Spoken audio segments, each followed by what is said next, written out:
Morning friends. आज आपल्या मित्रांनो पुढच्या फायनलच्या लेक्चरमध्ये आपण घेणार आहोत प्रॉब्लेम नंबर 4 ऑक्टोबर 1978चा प्रॉब्लेम. मी हा प्रॉब्लेम फळ्यावर घेत नाहीये, पूर्ण एक्सप्लेनेशन फळ्यासारखंच देईल, फक्त मी लिहित नाहीये एवढंच. ठीक आहे. काही प्रॉब्लेम्स मित्रांनो आपण असे पण घेऊ. ठीक आहे. तर सॉल्व करताना पहिल्यांदा आपली जी पहिली लाईन आहे ती फार महत्त्वाची आहे. Rajesh and Dinesh are partners sharing profit in capital ratio. आता मित्रांनो Rajesh and Dinesh are partners sharing profit in capital ratio. आता कॅपिटल रेशोचा अर्थ काय झाला की त्यांनी आपल्याला डायरेक्टली प्रॉफिट शेअरिंग रेशो दिलेला नाही, त्याच्याऐवजी ते काय करतायत मित्रांनो, आपल्याला profit sharing ratio capital ratio प्रमाणे आहे अशी त्यांनी इनडायरेक्टली लिहून दिली आहे. मग प्रॉफिट शेअरिंग रेशोचं काम आपण करायचं, कॅल्क्युलेट करायचं. मग पहिले राजेश आणि दिनेशचं कॅपिटल पहा. राजेश आणि दिनेशचं कॅपिटल आहे 30,000 आणि 20,000. आता 30,000 आणि 20,000 मधले सगळे झिरो उडवले तर राहतात किती, 3 आणि 2. याचा अर्थ त्यांचं मित्रांनो जो काही प्रॉफिट शेअरिंग रेशो आहे तो किती असणार, 3:2. तर पहिल्यांदा आपण काय करू मित्रांनो, ॲडजस्टमेंटच्या टिकमार्क काय आहे त्या पाहू. Closing stock ₹35,000. आता जसं आपल्याला माहिती आहे की क्लोजिंग स्टॉकचे टिकमार्क येणार नाही. इंटरेस्ट ऑन कॅपिटल त्याची पण टिकमार्क येणार नाही. Provide reserve 5% on bad and doubtful debts on debtors. मित्रांनो आपण आपल्या भाषेमध्ये याला RDD म्हणतो. ठीक आहे. तर मग मित्रांनो RDD आपला मित्रांनो RDDची टिक मार्क येईल डेटर्सवर आणि बॅड डेटवर. ठीक आहे. RDDच्या टिक मार्क्स कुठे येतील मित्रांनो, डेटर्सवर आणि बॅड डेटवर. डेप्रिशिएट प्लांट अँड मशिनरी आणि बिल्डिंग, प्लांट अँड मशिनरी आणि बिल्डिंगवर मित्रांनो टिक मार्क येईल. Unexpired insurance amounted ₹500 included in office expense. आता या ठिकाणी तुमच्या एक गोष्ट लक्षात आली असेल की ऑफिस एक्सपेन्सला टिक मार्क आहे. प्रश्न हा आहे अनएक्सपायर्ड म्हणजे काही जण मित्रांनो नवीन ॲडजस्टमेंट आहे, शिकवलेली नाही म्हणून घाबरून जाते. पण जर आठवत असेल तर आपण मित्रांनो आपल्या बॅलन्स शीटच्या एक्सप्लेनेशनमध्ये शिकलेलो आहोत की अनएक्सपायर्ड हा सिमिलर वर्ड आहे प्रीपेडचा. असे वेगळे शब्द आले की घाबरून नाही जायचं मित्रांनो. आपल्या दररोजच्या ॲडजस्टमेंट वेगळ्या भाषेत विचारलेले असतात. प्रीपेड इन्शुरन्सची मित्रांनो थोडक्यात तिथे आपल्याला ॲडजस्टमेंट करायची आहे आणि त्याचा मित्रांनो टिकमार्क केलेली आहे आपण ऑफिस एक्सपेन्सेसला. त्याच्यानंतर मेक प्रोव्हिजन फॉर अनप्रोडक्टिव्ह वेजेस आणि अनपेड सॅलरी. अनप्रोडक्टिव्ह वेजेस आणि अनपेड सॅलरी याच्या टिकमार्क कशाला येतील, अनप्रोडक्टिव्ह वेजेसला आणि सॅलरीजला. थोडक्यात अनपेडचा अर्थ होतो आपल्या भाषेत द्यायचे बाकी आहे, म्हणजे आपण त्याला काय म्हणतो, आउटस्टँडिंग. आउटस्टँडिंग अनप्रोडक्टिव्ह वेजेस आहे आणि आउटस्टँडिंग सॅलरी. बस 2 टिकमार्क. एकदम इझी प्रॉब्लेम मित्रांनो, त्याच्यात काहीही अवघड नाही आहे. फक्त जे शब्द फिरवलेले आहेत त्याचा अर्थ व्यवस्थित समजून घ्या, ऑटोमॅटिक लक्षात येईल. Opening stock. ओपनिंग स्टॉक कुठे लिहिणार मित्रांनो, ओपनिंग स्टॉक आपण लिहिणार ट्रेडिंग अकाउंटच्या डेबिट साईडला मित्रांनो 1 number two opening stock. Salaries कुठे येतील, सॅलरीजला टिकमार्क आहे, इनडायरेक्ट एक्सपेन्स आहे. सो मित्रांनो आपण सॅलरीज लिहिणार प्रॉफिट अँड लॉस अकाउंटच्या डेबिट साईडला मित्रांनो, inner column. Correct friends, profit and लॉसच्या डेबिटला, इनरला. आता थोडंसं कन्फ्युजन होईल तुमचं, जरा समजून घ्या. अनप्रोडक्टिव्ह वेजेस. आता इथे तुमचं कन्फ्युजन होईल, वेजेस म्हणजे डायरेक्ट एक्सपेन्स आहे, पण त्याच्या आधीचा शब्द फार महत्त्वाचा आहे. अनप्रोडक्टिव्ह वेजेस. अनप्रोडक्टिव्ह वेजेस म्हणजे काय, ज्याचा प्रोडक्शनशी संबंध नाही. प्रोडक्टिव्ह वेजेस असतील तर ते प्रोडक्शनशी रिलेटेड असतात. अनप्रोडक्टिव्ह वेजेसचा प्रोडक्शनशी काहीही संबंध नसतो. याचा अर्थ अनप्रोडक्टिव्ह वेजेस आपला काय झाला, कोणता खर्च झाला, इनडायरेक्ट एक्सपेन्स. प्रोडक्शनशी संबंध नाही, इनडायरेक्ट एक्सपेन्स आहे. त्याला टिकमार्क आहे, म्हणजे तो कुठे लिहिणार आपण मित्रांनो, सॅलरीला एक वेळ सोडून द्यायची आणि त्याच्या खाली अनप्रोडक्टिव्ह वेजेस टिकमार्क आहे, म्हणजे इनरला 8,000.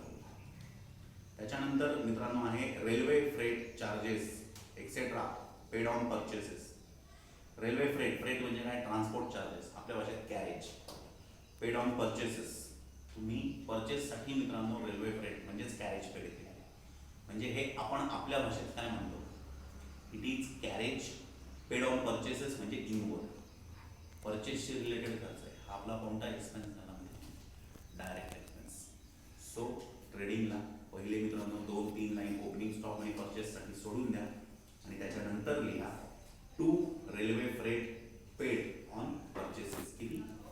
5,000 रुपये. त्याच्यानंतर परचेसेस. मित्रांनो परचेसेस कुठे लिहिणार?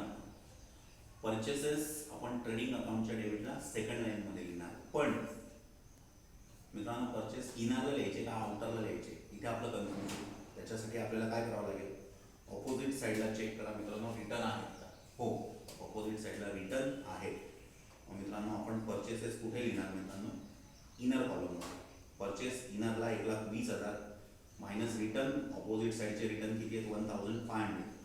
मग आउटरला येतात मित्रांनो 1,18,500, 1,18,500. मित्रांनो परचेस नंतर आहे बिल्स रिसिवेबल. काय झाली आपली bills receivable? Very good. Bills receivable आपल्या बिझनेसची काय आहे मित्रांनो, ॲसेट. सो ॲसेट साईडला बिल्स रिसिवेबल डायरेक्ट आउटर कॉलममध्ये 1,200. रेंट मित्रांनो आपला काय झाला, एक्सपेन्स आहे, त्याला काही टिक मार्क आहे नाही आहे.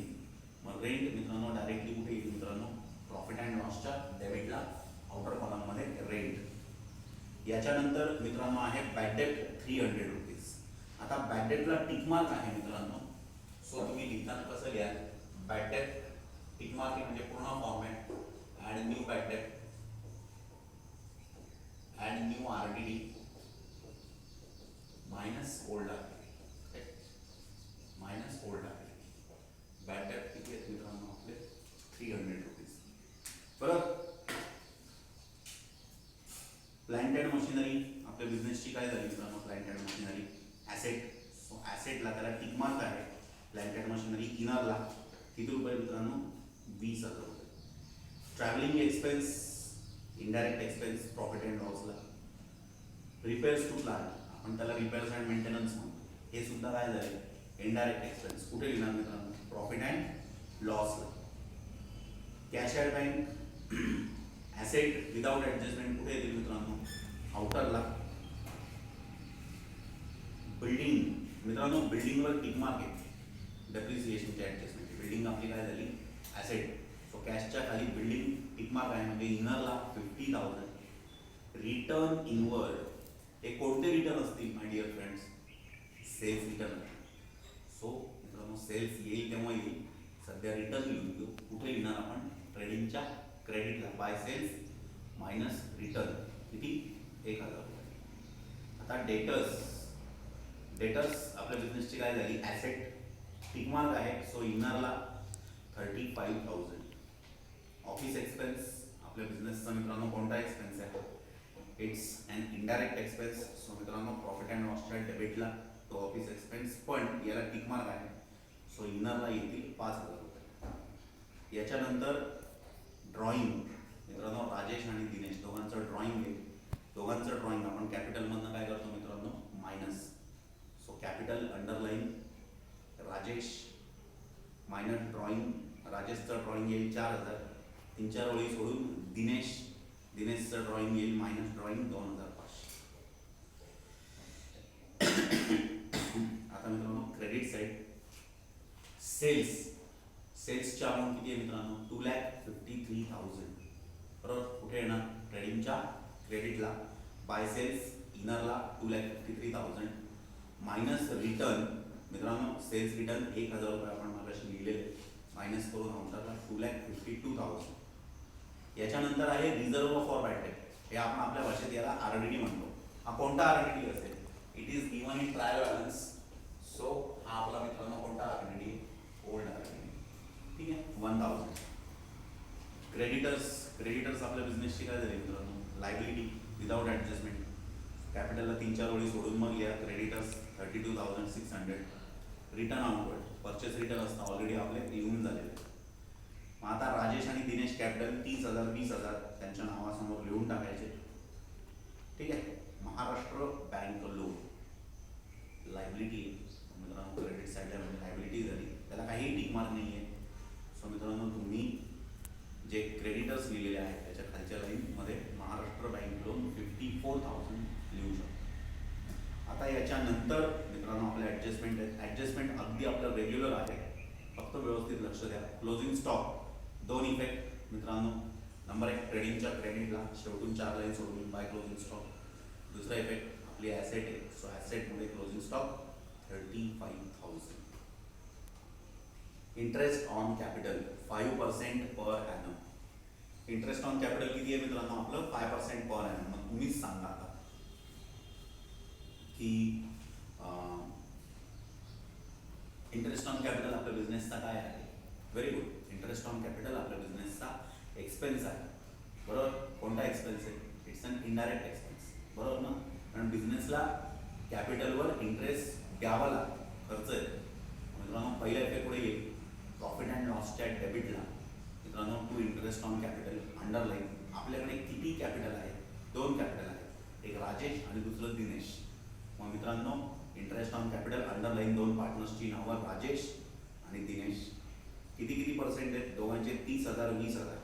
मग त्याचे दोघांचे 5% मित्रांनो. राजेश 1,500, दिनेश 1,000. आउटरला 2,500.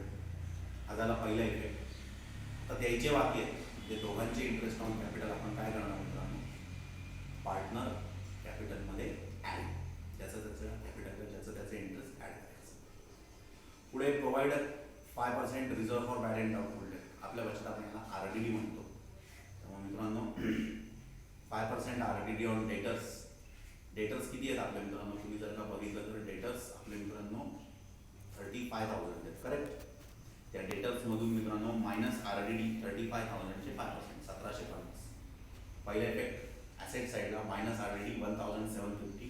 आउटरला 33,250, 33,250. आता हे कोणत्या RDD आहेत? It's a new RDD. So new RDD मध्ये 1,750. आता इथे न्यू बॅड डेट काही आहे का? काहीच नाही. सो न्यू बॅड डेटचा डॅश येईल आणि आउटरला हे प्लस आणि 1,000 मायनस करून येतात मित्रांनो 1,050, 1,050. ठीक आहे मित्रांनो. त्याच्यानंतर डेप्रिसिएट प्लांट अँड मशिनरी आणि building. See plant and machinery आणि बिल्डिंग जेवढे पर्सेंटेज डेप्रिसिएशन आहे तेवढे दोघांमधून मायनस केले. दुसरा इफेक्ट प्रॉफिट अँड लॉसच्या डेबिटला depreciation underline. Plant and machinery इनरला, बिल्डिंग इनरला, दोघांची जी टोटल येईल ती आउटरला मित्रांनो. पुढे unexpired insurance amounted ₹500 included in office expenses. Unexpired म्हणजे प्रीपेड. सोप्या भाषेत प्रीपेड इन्शुरन्सचा इफेक्ट आहे. प्रीपेड इन्शुरन्स मित्रांनो आपण ऑफिस एक्सपेन्समध्ये इन्क्लूड केलेला आहे. अदरवाईज आपण तो इन्शुरन्समधून मायनस केला असता. आता तो ऑफिस एक्सपेन्समध्ये इन्क्लूड आहे म्हणून तो आपल्याला कुठून मायनस करावा लागेल? ऑफिस एक्सपेन्समधून. मग पहिल्या इफेक्ट पुढे येईल मित्रांनो. प्रॉफिट अँड लॉसला तुम्ही ऑफिस एक्सपेन्स इनरला लिहिलेले असतील, त्याच्यातून मायनस अनएक्सपायर्ड इन्शुरन्स ₹500 मायनस करून आउटरला जेवढे येतील तेवढे. त्याचा दुसरा इफेक्ट येईल मित्रांनो ॲसेट साईडला. Unexpired insurance ₹500. आता पुढे आहे प्रोव्हिजन फॉर अनपेड. अनपेड म्हणजे काय? द्यायचे बाकी. आपण आपल्या भाषेत त्याला काय म्हणतो? आउटस्टँडिंग. अनपेड अनप्रोडक्टिव्ह वेजेस आणि अनपेड सॅलरी. मित्रांनो जेवढे अनप्रोडक्टिव्ह वेजेस आणि सॅलरी आउटस्टँडिंग आहेत तेवढे तुम्ही इनरला लिहिलेले आहेत. अनप्रोडक्टिव्ह वेजेस आणि अनप्रोडक्टिव्ह सॅलरी. ठीक आहे मित्रांनो. ते दोघं पण मित्रांनो इनरला जे लिहिले आहेत त्याच्यामध्ये ॲड आउटस्टँडिंग किंवा ॲड अनपेड त्या अमाऊंट लिहून आउटरला अमाऊंट लिहून टाकायचे. आणि दोन्ही अनपेडचे सेकंड इफेक्ट द्यायचे बाकी आहेत म्हणजे आपल्या बिझनेसची काय झाली? लायबिलिटी. बॅलन्स शीटच्या लायबिलिटी साईडला मित्रांनो. अशा रीतीने हा प्रॉब्लेम इथे संपलेला आहे. आय होप प्रॉब्लेममध्ये तुम्हाला काही मित्रांनो डाऊट नसणार आहे. नसला तर व्हिडिओ रिपीट पहा. तरी पण डाऊट असेल तर 8380929791 या नंबरवर कॉल करा. आपला स्पीड थोडा जास्त होतोय असं तुम्हाला वाटतंय, पण तो स्पीड जास्त नाही मित्रांनो. नॉर्मल जर का क्लास घेतले असता तर याच्यापेक्षा जास्त सॉल्व झालं असतं. त्याच्यामुळे फ्रेंड्स कोऑपरेशन तुमच्याकडनं तेवढं अपेक्षित आहे. अपेक्षा आहे की गुगल मीटवर आपण भेटू लवकरच. तोपर्यंत काळजी घ्या, घरात राहा, सुरक्षित राहा.